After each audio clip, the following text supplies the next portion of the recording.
Welcome to Unhinged with your host, Theresa Roemer, motivational speaker, fashion expert, and fashion guru. Welcome to Unhinged. I am your host, Theresa Roemer, and today we have the pleasure of meeting Meredith Jurica, if I said that right. Yes, you did. Yes. Hello? Yes. Her claim to fame is quite unusual. Yes. But you know what? She's a powerful boss babe, and that's what we love. And we love stories where people come from the dark shadows of destruction and they rise above and they shine brighter than ever. And that's what we love about this show, is we get to uncover all of that and find the gems out there that people don't really know about sometimes. So why don't you tell us a little bit about you? Okay. Well, hi, I'm Meredith Jurica.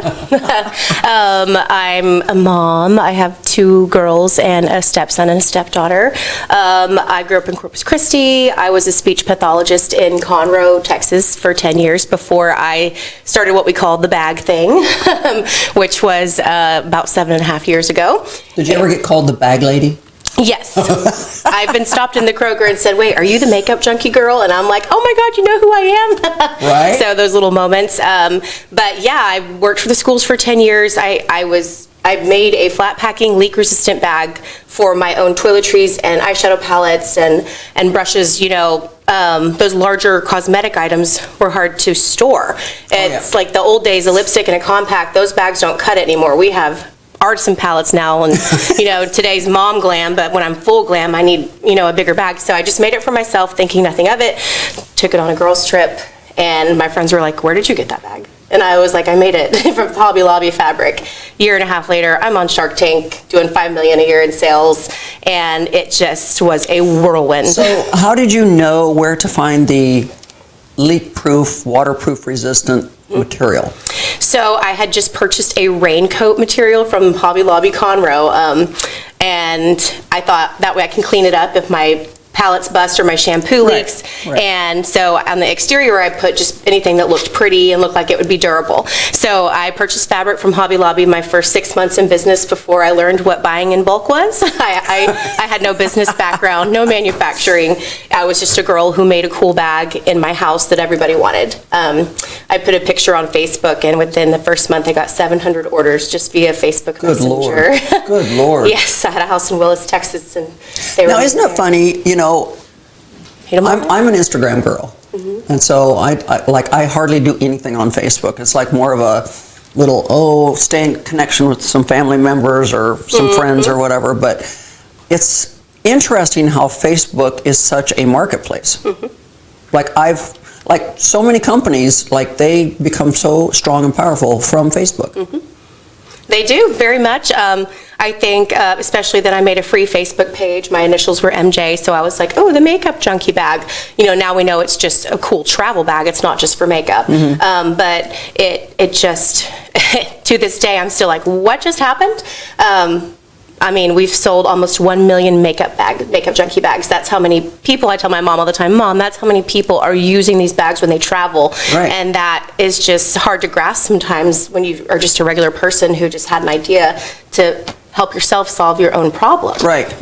And what made you come up with the idea of a flat case versus a square or anything? I liked that if I put the zipper down the middle, I had a lot of brushes and a lot of pencils and things in my cosmetic collection. I'm a true makeup junkie. I mean, like I said, today's mom glam, but I go full glam, I go, you know, low-key. And then of course we have the palettes and things like that. So the idea of an old school pencil pouch kind of, where you could zip it down the middle and get all of your utensils when you were in school. Wow, that's old school. Yeah, that's what pencil came pouch. to. So as you can see, it's very, very liking to that. And it just worked so well. I had made, this is the large size, but I had made a medium one for my like Urban Decay eyeshadow palettes specifically and my brushes. And then I was like, I need what, have you ever tried to pack hairspray? Like a big can of hair? I never have ever packed hairspray. Like my hairspray is like big, and it's the last thing to go in the suitcase, and it's always in the checked. You know, because you can't carry it like the lid comes off and the aerosol comes out. Oh yeah, and then there's usually a mess, you know. But I'm like, and then I throw it away when I get to my destination, and then I have to buy a new hairspray. So, yeah, I'm one of those people that normally has the hairspray left behind or I don't travel with it and I just buy it when I get there because You're like, just forget it. And I can't believe there's a can of hairspray in there. Yeah, we have a large bag sitting here, and I pulled the biggest can of Big Sexy Hair hairspray out of there. I was like, can you believe this is in here? So they're just functional. Very.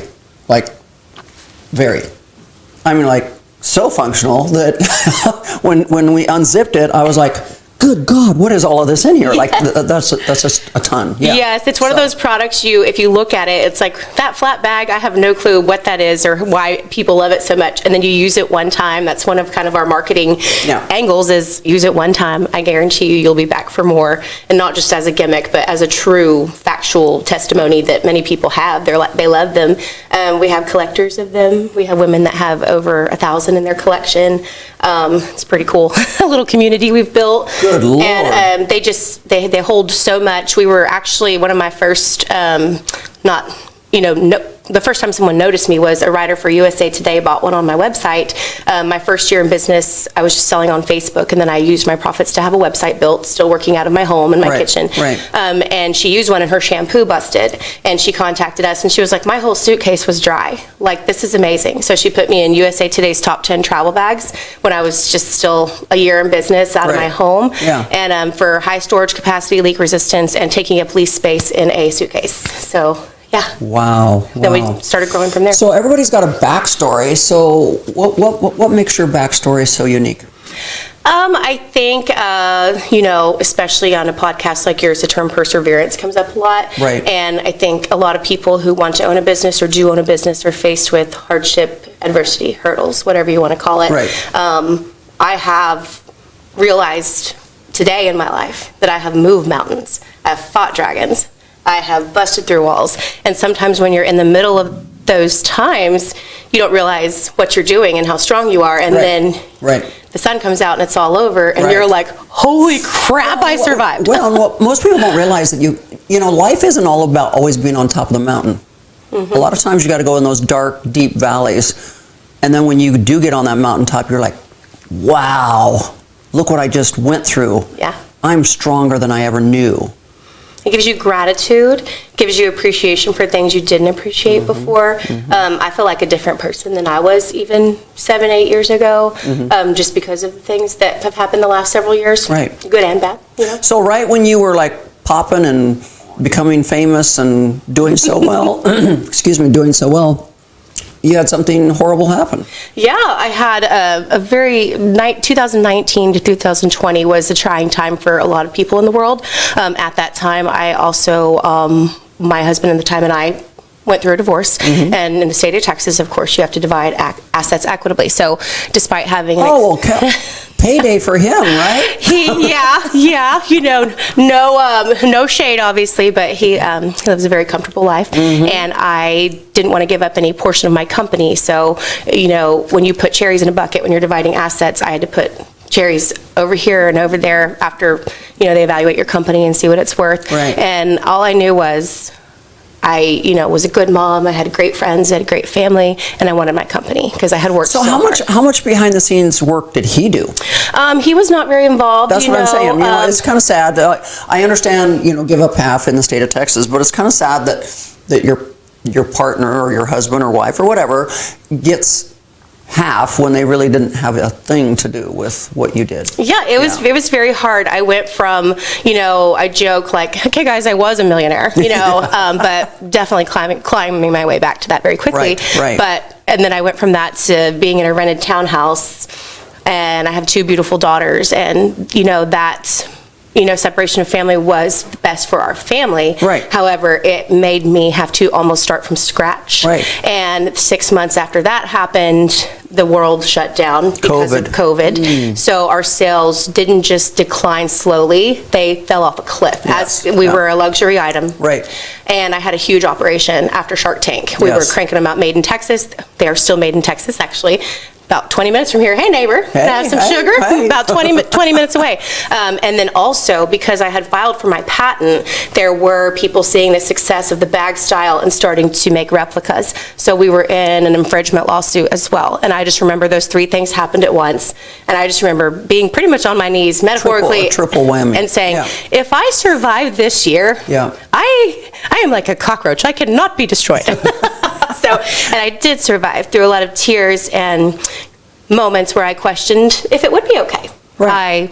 I always say, if you have a plan B, you will have no fear. I told myself, what's the worst that's going to happen? I have my babies.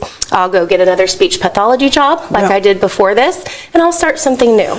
And I've always said that. It doesn't matter how wealthy you are. It doesn't matter how on top of the world you are.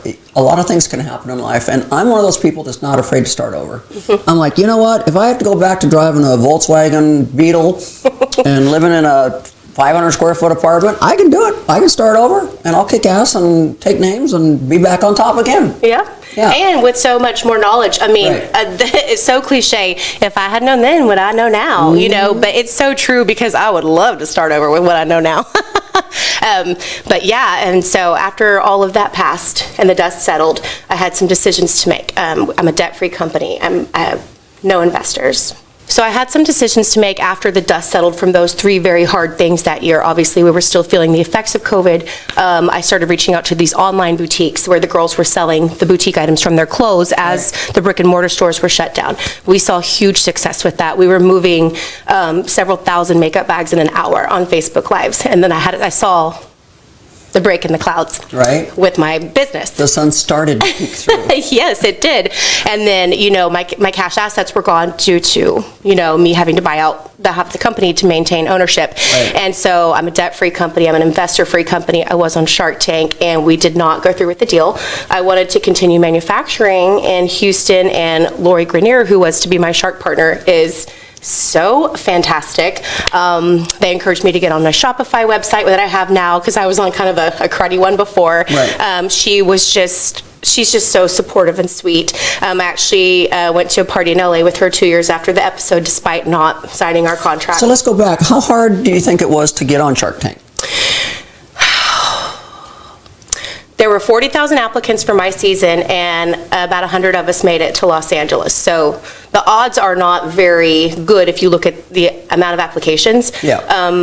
I would say I did not expect to even get a call back. I filled out an online application. I didn't go to a casting call. I just did the abc.com application. And I remember just being very to the point with it. Do you have a unique item? Yes, period. And then it said, upload a video of yourself. I'd put my girls to bed, and I had my hair in a bun on the couch. And I was like, hey, Shark Tank, I'm Meredith, and this is a Makeup Junkie Bag. And I just started shoving things in it in my admission video. And then I forgot. I was like, yeah, right, like in a million years. Girl from living in Willis, Texas. And then 4 months later, it wasn't just me anymore. I had 3 or 4 employees by then. Sweet girls that started helping me, and I got a call from Culver City, Sony Studios, and they were like, this is Shark Tank. And I was like, Jake from State Farm, what are you wearing, khakis? Like, yeah, right. So after 9 months of cuts and producer Zoom calls, and they don't tell you if you're going to be moved to the next round of cuts. They're just like, thank you for that session. We'll call you if. And wink. Yes. So we had been told 8 months in that we were one of the top 1,000 contestants to maybe be pulled in. And then 6 weeks went by after my last Zoom call with the producers. You have junior producers, executive producers, you go through the ladder. And I was at lunch with my management team, and that later, I had like 12 employees now, you know, so as I'm going through this long process to get on the show, we're growing. And so we were sitting at lunch, and we got a call, and they were like, can you be in LA next week? And I was like, and I always love it, because they give you like such notice. And they basically say, and if you can't, we'll find somebody else. And I'm like, I will sell my children to come to LA next week. But definitely a cool thing that happened. I went there, I filmed my episode. I have a great story that goes along with that. so much to share with you, Theresa. It's the guacamole dress story. So went to film, and I was one of the last ones that day. And, different sharks for different products. Right. Sports, you get A-Rod, you get different things like Yeah. that. And so they ran out of filming time, and I was all hair and makeuped up. Yeah. My makeup lady was like, I just did Amy Poehler on a different set over there. And I was like, oh my gosh, this is so cool. Right. And then they didn't have time to film. So they were like, Meredith, we're going to probably send you home. Oh, maybe lovely. next season we'll bring you back. You're so sweet. Yeah. And I went to the hotel bar with 2 other contestants that happened to as well. Got wine drunk and spilled guacamole all over my Shark Tank dress, because you have to wear the outfit that they approve for you. Right. And called my parents bawling. And then I go get in bed, and my phone keeps ringing. And I'm like, I threw my guacamole dress on the floor of the hotel after all this, because they have to go talk to your lawyer and make sure your IP's correct. They have to talk to your accountant and make sure you're not lying about your sales, Right. And I had been through a lot. Right. So the producers called, and they were like, we love you. We think we have a shark later this week that you would be a good fit for. Can you stay? And I was just like, oh my gosh, I can stay. It turned out to be Sarah Blakely from Spanx was on my, Nice. and she was fantastic to talk to. And then I'm sitting there and I'm like, yeah, okay, great. Then I see my dress. So I washed my Shark Tank dress in the hotel bathtub with shampoo and wore it on national television. So, cannot be destroyed. Was it the next day? I think it was 2 days later, So we couldn't have gotten a dry clean that fast? wasn't thinking clearly. So it was broke. Just throw it in the sink, wash it. Yeah. So, and then the rest, as they say, is history. It just snowballed after that. I met the Greniers, and I got 3 offers on the show. And Sarah Blakely said, honey, you remind me of me. If you need the money, I'll just loan it to you. Don't take a deal here. Yeah. And that was a really big compliment. Mark Cuban said, don't do it. Don't do it. And then Kevin and Lori made me a deal. Right. Took Lori's deal. Didn't end up closing the deal after the show, but maintained a very good relationship, and still admire her to this day. Isn't that great? Yeah. Yeah. So speaking of Shark Tank, in 2015, I had a meeting with Damon John. And we were sitting in his office, and, I'm sweating bullets because, he's so cool, but he's really grilling me, right? And he looked at me at one point after looking at all my products and everything, but he looked at me and he goes, tell me what your greatest life achievement is. Oh man, I broke out in a sweat because I was like, okay, this could go 2 different ways. And he's looking at you. And in my head, I'm like, okay, this could go 2 different ways. If I tell him my greatest life achievement is being a mom, he might look at me and go, oh, she's not even a businesswoman, Or if I tell him something about my business, he might think, oh my gosh, she's not even thinking about her kids, that should, So, and you got to think fast. And I'm like, in my mind, I'm like rolling around going, oh God, how do I answer this? This is a trick question. I know it is. And I just very calmly looked at him and I said, I don't think a person should ever be judged on just having one life achievement. I said, I've had many life achievements and I plan on having a lot more. I like that. And he goes, that is such a good answer. It is. I was listening to one of your podcasts the other day, and you had said that when you had sold one of your fitness companies, that your family, you were like, this was my dream, and that your family had said, why can you only have one dream? Do you know what? I was already making plans the next day for my own stuff. That was such an inspiring statement. Why can you only have one dream? Well, and I being raised the way I was raised, I thought you just dream big and that's the one dream you get. And so when I was living that dream, I was like, there's nowhere else to go. This is the best, and I was living my life, my dream, and when I said that to my mother said, you should be allowed to have more than one dream in life. This is only one, Theresa, go after more. And I was like, what? I can go after more?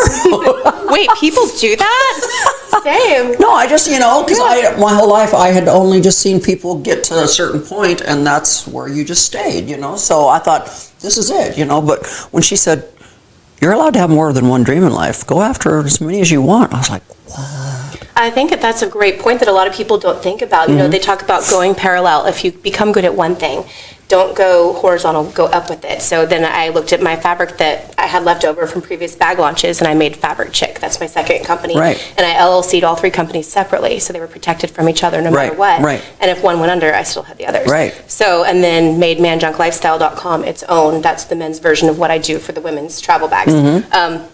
Actually got to go to a really cool party in LA based on, because you can tell I'm a chatterbox. So there's a producer named Jennifer Klein who I adore, and she is in LA, and she works with a lot of celebrities, and she does these parties at her home to show them thank you for working with me.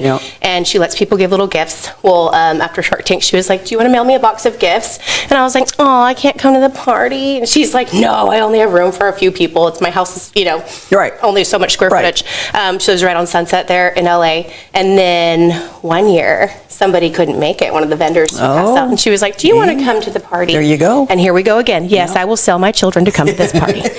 So next thing I know, I am helping J-Lo, Tyra Banks handpick their own Makeup Junkie bags. Met Kelsey Grammer at the men's party she had last year, and he was like, these are so cool. I can tell you what he said, but you probably have to cut it out of the podcast.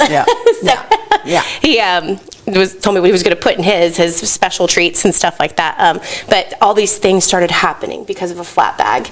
And then I saw the momentum, and I didn't want it to die. So I just keep shoveling coal into the engine. Like, I get that shovel, and I dig that, pull that coal, and I am building a really great group of people that work with me that are helping me do that as well. So and you remind me so much of me, because, when people meet me, they're like, so what do you really do? And I'm like, how much time do you got? I wear so many hats. I do so much stuff. So I basically describe myself as a serial entrepreneur.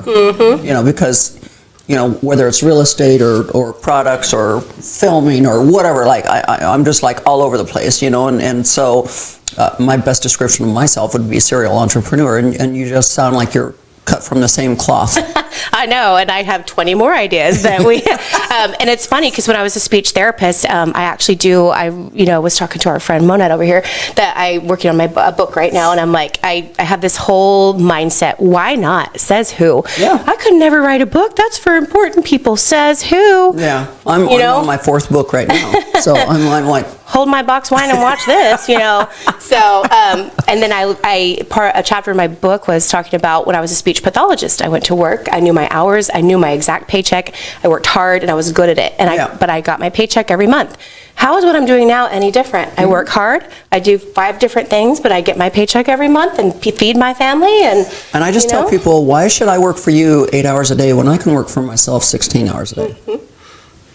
And if I have to come work for you again, I will be the best employee that you have, because I believe in that too. So if you had to leave the viewers and the listeners with one piece of advice, just one, not 10, because God knows we probably could go another hour with more advice, but just one piece of advice to that one person that's out there trying to make it. And I always say it's perseverance, dedication, commitment, because it takes all 3 of those. And there's so many people out there that think that they can just do something overnight. And it's just, I don't know if it's the Generation X or what's going on out there, but everybody thinks that they got to put in this little tiny bit of work, and then they're going to be famous and they're going to be rich and it's all going to work out. And I'm like, it doesn't work that way. It doesn't work that way. So what's your one piece of advice to that one person that's out there struggling, trying to get it together and make it work? Definitely, just as you can't control the weather, you cannot control certain aspects of what you're trying to do or how people receive it. You can plan for the biggest launch ever and 2 people buy it. So I always say, if you're going to be a business owner, you have to embrace the sunscreen and the umbrella. You're going to have days that are so sunny, you are like, God, that burns. Blinded by the light. And then you are going to have days that are so dreary, you're going to need that umbrella. Once you accept that you're going to have both days and you're prepared for both with your metaphoric sunscreen and umbrella, it doesn't sting as bad. So accept that that's part of the journey. You're going to go through both of those, and then you just kind of roll with it, highs or lows on your journey. Yeah. Great advice. Great advice. And get thick skin. Thick skin, like an alligator. Here, feel mine. So where can everybody find you? Okay. We are at makeupjunkiebags.com. I also have an app called MJ Bags. I've branched into purses and other women's accessories since we have such an expert sewing team.